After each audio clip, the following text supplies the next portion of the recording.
একই গিন্নি, এই কটা ভাতে কি পেট ভরবে? ও যা ভাত আছে না, ওটা বেড়াল ডিগোতে পারবে না। হ্যাঁ, আরে বাবা, আমি আর বেড়াল এক হলো? এই বাড়তি কথা না বলে খাও তো।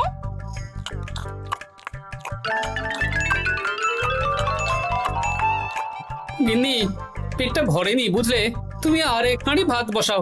আমার জন্য 2 হাতা রাখা আছে, ওটাও খেয়ে নাও না। খাও, আমি আর ভাত বসাতে পারবো না। এখন উনুন ধরাও, আঁচ দাও, ভাত বসাও। আহ, আরে তোমারটা তুমি খেয়ে নাও না। তুমি তো জানো আমার এইটুকু খাবার পোষায় না। তারপর তুমি আজকে ওই ওলের ঝোলটা যা বানিয়েছিলে না, আহা। খাই খাই খাই খাই করে আমার জীবনটাও খেয়ে ফেললে গো। আরে বাবা, ভগবান এই পেট দিয়েছে কিসের জন্য? এত খাটাখাটনি, সবকিছুই তো এর জন্য নাকি? হ্যাঁ দাদু, অনেকদিন ভূতের গল্প শুনিনি, আজকে আমরা ভূতের গল্প শুনবো। বেশ, শোন তাহলে। আমাদের রাজ্যে আজ থেকে বেশ অনেক বছর আগে একটা খুব পেটুক লোক থাকতো। তোমার মতন পেটুক? বলতে পারিস, কিন্তু ওর গিন্নি ওকে ভালো মতো খেতে দিত না। তাই একদিন না খেয়ে খেয়ে অক্কা পায় আর ভূত হয়ে এদিক সেদিক ঘুরতে থাকে। তারপর কি হলো দাদু? তারপর তো সে এক মজার ব্যাপার। ভূতকে ওর গিন্নি চোখে দেখতে পেত না, তাই সেই পেটুক ভূত কিছুদিন পর থেকে গিন্নির উপর হুজ্জুতি শুরু করলো। কিরকম হুজ্জুতি দাদু? গিন্নি যা রান্না করতো সব চুরি করে খেয়ে নিত। এই এসব উল্টো পাল্টা কথা বলে আমাকে ভয় দেখাতে পারবে না। হ্যাঁ, এই রে, তোরা চটপট খেয়ে নে, নইলে তোদের দাদু আবার ভাগ বসাবে রে। খা। আচ্ছা দিদা। এই শোনো না, তুমি আমার জন্যও আরো কয়েকটা বেগুনি ভাজো। হ্যাঁ, এই তো একটু আগে 4টে বেগুনি আর 1 বাটি মুড়ি দিলাম। হ্যাঁ, আরে সেগুলো তো পেটের কোন কোনায় হারিয়ে গেছে গিন্নি। তুমি ভাবো আমিও হারিয়ে গেছি? বেশি খিদে পেলে নিজে রান্না করে খাও। আর সে তুমি না থাকলে আমি রান্না করেই খেতাম। দিদা, দাদু কিন্তু তোমাকে চলে যেতে বললো। কি বললে? আমি চলে যাব? আরে তাহলে তাই হবে। এই গুলটে, তুই এসব কি বলছিস বলতো? গুছিয়ে বিদায় নিচ্ছি। আরে আরে আরে, কোথায় চলে যেতে বললাম গিন্নি? হয়েছি আর না, আজকে আমি বাপের বাড়ি চলে যাব। হ্যাঁ, এই দেখো, আমি কোথায় চলে যেতে বললাম? তোমার মনের কথা আমি বুঝে গেছি।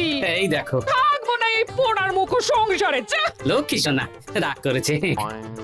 হাওয়া গরম আছে, চল এখান থেকে বেগুনি নিয়ে এখন কেটে পড়ি। আরে সামান্য ব্যাপারে রাগ করার কি আছে বলো তো? এবার নিজের সংসার নিয়ে নিজে থাকো, সারাদিন শুধু খাই খাই আর খাই খাই। নাও এবার ঠেলা সামলাও। ভুল করেও আমাকে বাপের বাড়িতে ডাকতে যাবে না বলে দিচ্ছি।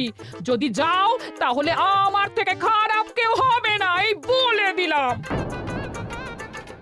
ওগো, তুমি আমায় ছেড়ে চলে গেলে গো, এবার আমি কার কাছে বায়না করবো গো?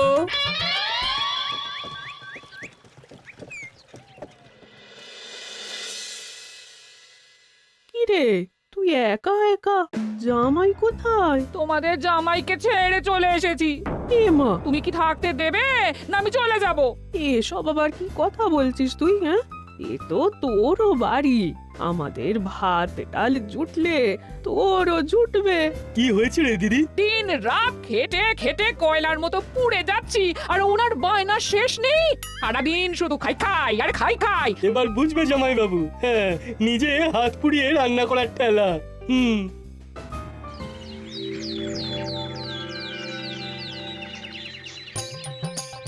গোপাল দাদা, ও গোপাল দাদা, ও গোপাল দাদা, গোপাল দাদা, এ দরজা খোলো, মহারাজ ডাকছেন। এই রে, অনেক বেলা হয়ে গেল।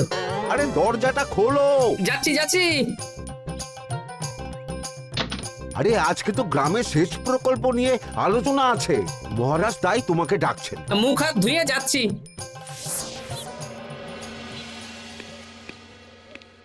দেখুন মহারাজ, দেখুন, এত বেলায় গোপাল এলো, তাও নিজে আসেনি, ডেকে নিয়ে আসতে হলো। সত্যি গোপাল, আজকে এত জরুরি একটা আলোচনা সভা, কোথায় তুমি তাড়াতাড়ি আসবে? তা না করে গোপাল বাড়াবাড়ি করে ফেললো। গোপাল, এই আমি শেষবারের মতন বলে দিচ্ছি, ফের যদি এরকম রাজসভায় দেরি করে আসতে দেখি তাহলে কিন্তু কড়া ব্যবস্থা নেব। আসলে মহারাজ, আমার গিন্নি গতকাল রাগ করে বাপের বাড়ি চলে গেছে, তাই।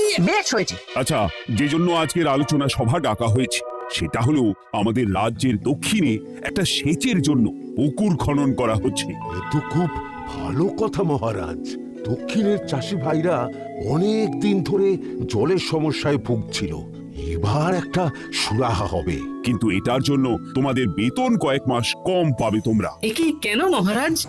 তোমার তো এখন একজনের সংসার গোপাল, তোমার আবার চিন্তা কিসে? তাহলেও সেচের জন্য পুকুর খোঁড়া হবে, তার সাথে আমাদের বেতনের কি সম্পর্ক? কারণ ভাড়ারের অবস্থা খুব একটা ভালো নয়, তাই আগামী 3 মাস তোমাদের বেতন 5 মোহর করে কম দেওয়া হবে। হ্যাঁ? হ্যাঁ নয় হ্যাঁ। আর ওই 3 মাসের কেটে নেওয়া বেতন চতুর্থ মাসের বেতনের সঙ্গে যোগ করে দেওয়া হবে।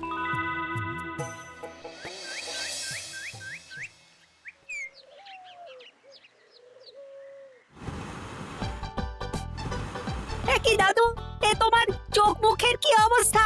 কালি ঝুলি মেখে ভূত। কি আর করবো বল, এসব কি আমার কাজ রে? কালকে ভূতের গল্প শোনাচ্ছিলে, আজকে নিজেই ভূত সেজে বসে আছো।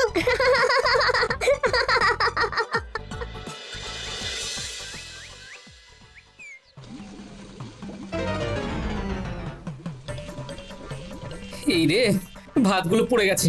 দূর দূর দূর, এভাবে হয় নাকি? না, এবার থেকে ভোজনালয় থেকেই খাবার খেতে হবে। একার জন্য কে আবার রান্না করে? দূর দূর। কি গোপাল দাদা, তুমিও আমার মতন ভোজনালয় খাচ্ছ? আমার না হয় বাড়িতে রান্না করার কেউ নেই। আমারও নেই, যে ছিল সে ছেড়ে চলে গেছে।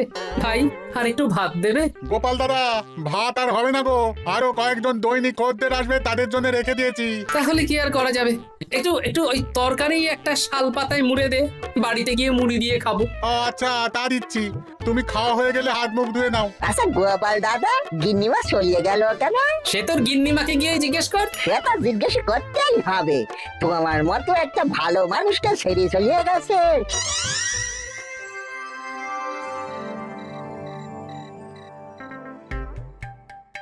এসো এসো।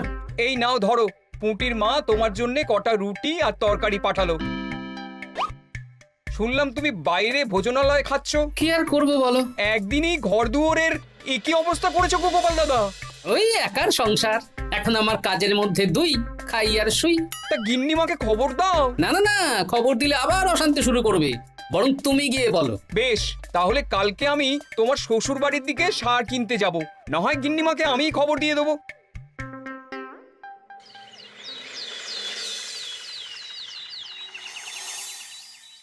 বাড়ি ঘর অগোছালো, তাতে আমি কি করতে পারি? এখন আমি আর ওই বাড়িতে থাকি না। হ্যাঁ, শুধু তাই না, গোপাল দাদা বাইরে ভোজনালয়ে তেল মশলা দেওয়া উল্টো পাল্টা খাবার খাচ্ছে গো। থাক, আমাকে এসব কথা শোনাতে আসবে না পুটির বাবা। আমার খাটতে খাটতে জীবনটা কয়লা হয়ে গেছে, কয়লা। ওনার বায়না শেষ নেই। হ্যাঁ,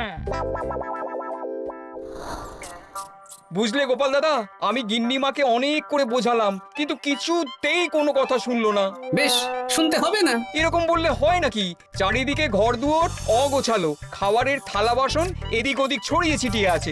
ওরে বাবারে, ইঁদুরেও আস্তানা করেছে। যা হচ্ছে হোক।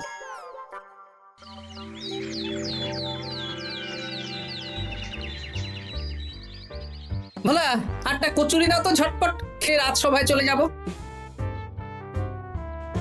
এই নাও। ও গোপাল দাদা, শুনলাম নাকি গিন্নিমা বাড়ি ছেড়ে চলে গেছেন? হ্যাঁ, ঠিকই শুনেছো। তাই বাইরের খাবার খেয়ে কতদিন কাটাবে? এইভাবে তো তোমার শরীর খারাপ করবে।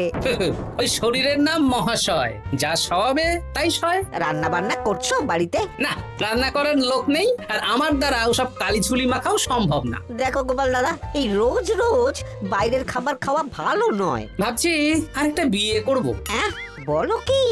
গিন্নিমা জানলে তো? জানলে জানুক, ও তো এখন আর আমার কেউ নয়। গোপাল দাদা আরেকটা বিয়ে করবে? না না না না না, গিন্নিমাকে বলতেই হবে ব্যাপারটা।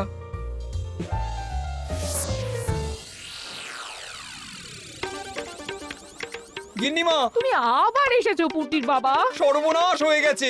আবার কি সর্বনাশ? হ্যাঁ, বাড়ির চারিদিকে অগোছালো, ইঁদুর মশা মাছি ঘুরে বেড়াচ্ছে। আমি আর ওই বাড়িতে যাব না। গোপাল দাদাও সেই ব্যবস্থাই পাকাপাকি করতে চলেছে, আরেকটা বিয়ে করবে। কি বললে? জল জ্যান্ত বউ থাকতে আরেকটা বিয়ে? হ্যাঁ, আমি আজকেই যাব। ওর একদিন কি আমার একদিন? হ্যাঁ, আমি আজকেই যাব।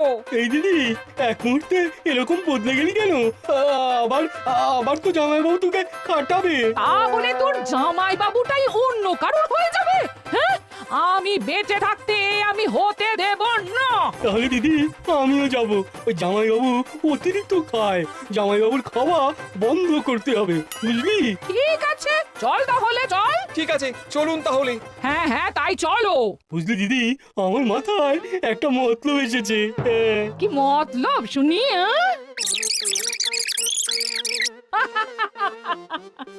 এই বেশ তো বেশ, এতে যদি তোর জামাই বাবুর অতিরিক্ত খাওয়া কমে তাহলে তো ভালোই কথা। হ্যাঁ, কিন্তু খুব সাবধান, গোপাল দাদার নজর কিন্তু বাজ পাখির নজর। তাহলে যাওয়ার পথে একটা সাজঘর হয়ে যেতে হবে। হ্যাঁ, তাড়াতাড়ি চলুন, রাতে মনে হয় ঝেঁপে বৃষ্টি হবে। কই গো, বলি কোথায় গেলে? এ কি, আমি তো বেশ ভালোই ছিলাম, তা তুমি আবার ফিরে এলে কেন? আমি বেঁচে থাকতে তুমি আবার বিয়ে করবে? ওসব চলবে না। আমি এক সাধক বাবাকে নিয়ে এসেছি, তোমার সব ভীমরতি ইনি ছড়িয়ে দেবেন। হ্যাঁ, আজকে থেকে তোমার অতিরিক্ত খাওয়া দাওয়া বন্ধ করার দায়িত্ব এনার। যাব বাবা। কি করেছো গো? হ্যাঁ, ঘর দুয়ার তো পুরো শ্মশান হয়ে গেছে গো। এখন আবার তোমার ঘর তুমি পরিষ্কার করো। সে করছি, তুমি যাও বাজার করে নিয়ে এসো। ভোলার দোকান থেকে বেশি করে ছানা আনবে, আর রাতে ছানার বড়া করে তরকারি বানাবো। হ্যাঁ, আহা, কতদিন খাইনি, এক্ষুনি যাচ্ছি। উহ, তাড়াতাড়ি যাও, তাড়াতাড়ি যাও, মেঘ ডাকছে, রাতে বৃষ্টি হবে। আমি এই ঘর গুছিয়ে রান্না বসাচ্ছি গো। বলো কি গোপাল দাদা, গিন্নিমা ফিরে এসেছেন? হ্যাঁ, সকালে তোমার দোকানে বলেছিলাম না বিয়ে করব, সেটা নিশ্চয়ই কেউ শুনে গিন্নির কানে দিয়েছে। ব্যাস, ঘরের বউ ঘরে চলে এলো। সকালে যখন তোমাকে আমি ওই কচুরি দিচ্ছিলাম তখন তো ওই পুটির বাবাকে দোকানের সামনে দিয়ে হেঁটে যেতে দেখেছিলাম। তাহলে পুঁটির বাবাই খবর দিয়েছে, ভালোই হয়েছে। যাই হোক, আমাকে ওই 500 গ্রাম মতো ছানা দাও তো, গিন্নি ছানার বড়া দিয়ে তরকারি করবে। ভালো তো, ভালো তো, তোমরা ওই কর্তা গিন্নি একসাথে খাবে। আবার কোন সাধককে নিয়ে এসেছে যে আবার খাবার খাওয়া নিয়ন্ত্রণ করবে? দেখো কি করে তোমাকে সামলায়। এই নাও।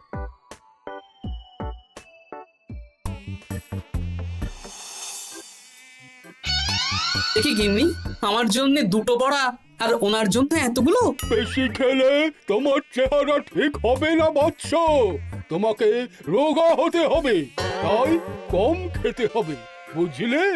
ঠিক আছে, আপনাকে আমি মজা দেখাচ্ছি। অগত্যা গিন্নির হাতের খাবার খাচ্ছি, এই আমার 14 পুরুষের ভাগ্য ভালো।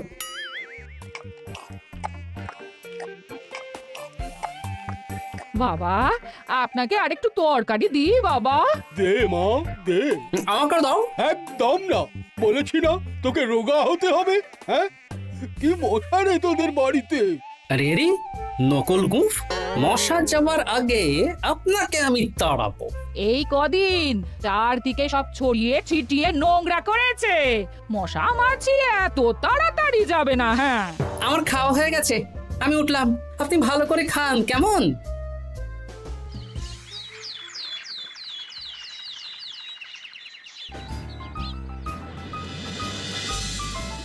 বিজ্ঞানী, আরে গোপাল যে, কি ব্যাপার? একটা সাহায্য চাই বিজ্ঞানী। বলো বলো, আমি কি করতে পারি? কয়েক টুকরো বরফ বানিয়ে দিতে পারবে? তা পারবো, কিন্তু এখন হবে না। তুমি বরং সন্ধেবেলার পর নিয়ে যেও, কেমন? খুব উপকার করলে বিজ্ঞানী। আমি ওটা বিশেষ মোড়কে তোমায় দেব, যাতে গলে না যায়। ধন্যবাদ বিজ্ঞানী, এখন তাহলে আসি।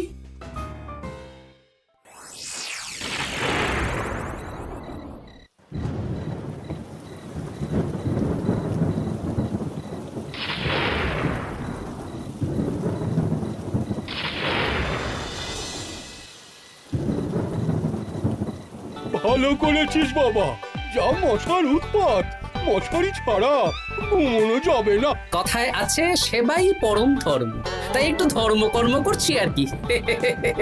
আপনি ঘুমিয়ে পড়ুন, আমরা ওই ঘরে গেলাম। হ্যাঁ। সব দরজা জানলা ভালো করে বন্ধ করে দিয়েছো তো? ঝেপে বৃষ্টি নেমেছে। হ্যাঁ হ্যাঁ, কোনো চিন্তা নেই, তুমি ঘুমো। আজকে অনেক খাটনি হয়েছে গো। হ্যাঁ, জয় ঠাকুর।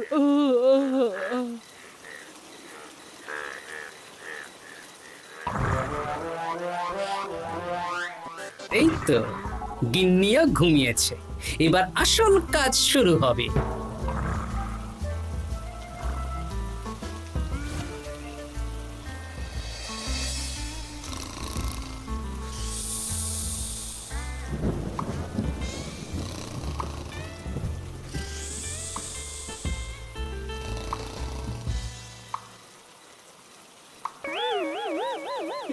কি জল পড়ছে কেন? চাল ফুটো হয়ে গেল নাকি? এত রাতে দিদিকে ডাকা ঠিক হবে না। আরে আরে কি মুশকিল, এখনই জল পড়ছে। আরে দূর দূর।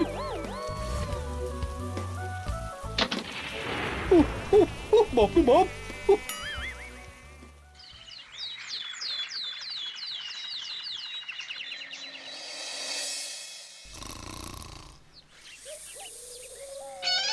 সুপ্রভাত।